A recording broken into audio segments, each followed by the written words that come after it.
The United States has birthright citizenship primarily because of the 14th Amendment to the U.S. Constitution, ratified in 1868. The key reason behind it is historical, to ensure that formerly enslaved people and their children were recognized as full citizens after the Civil War. Legal foundation: the 14th Amendment. The relevant part of the 14th Amendment says, "All persons born or naturalized in the United States and subject to the jurisdiction thereof are citizens of the United States and of the state wherein they reside."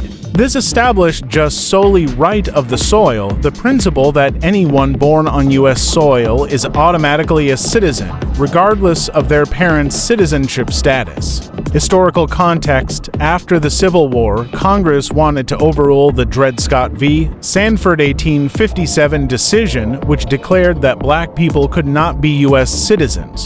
The 14th Amendment was designed to grant citizenship to freed slaves and their children and prevent future attempts to deny citizenship based on race or ancestry. Supreme Court interpretation: in United States v. Wong Kim Ark 1898, the Supreme Court ruled that a child born in the U.S. to non-citizen Chinese parents was a U.S. citizen. This case firmly established that the 14th Amendment applied broadly, with only a few exceptions, for example, children of foreign diplomats or enemy occupiers. Why it matters: birthright citizenship provides a clear, automatic path to citizenship, helps avoid statelessness, promotes equality by not basing citizenship on ethnicity, religion, or parentage, is part of what defines the U.S. as a nation of immigrants. Why the U.S. has birthright citizenship, including its legal roots, historical motivations, political debates, and how it compares globally. 1. Constitutional and legal roots. 14th Amendment 1868. Key phrase: all persons born or naturalized in the United States and subject to the jurisdiction thereof are citizens. This clause was primarily aimed at overturning the Dred Scott v. Sandford 1857 ruling, which said black people could never be citizens, guaranteeing citizenship to formerly enslaved people and their children after the Civil War, subject to the jurisdiction thereof. This phrase excludes children of foreign diplomats, children born to members of enemy armies on occupied U.S. territory. Some argue it should exclude undocumented immigrants' children, but courts have rejected that. Wong Kim Ark case 1898. The Supreme Court ruled that the U.S.-born child of Chinese immigrants was a citizen, reinforcing jus soli, citizenship by birth on U.S. soil, as the law of the land. 2. Historical and social motivation. She was birthright citizenship important in 1868. After the Civil War, the U.S. faced a crisis. Millions of freed slaves had no official status.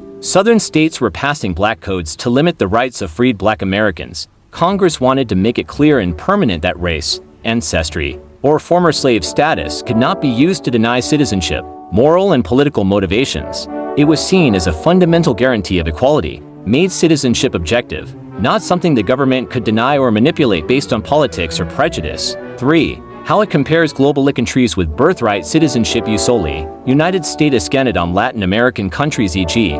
Mexico, Brazil, Argentina. Countries without it or with restrictions. United Kingdom, Germany, France, usually require at least one parent to be a citizen or legal resident.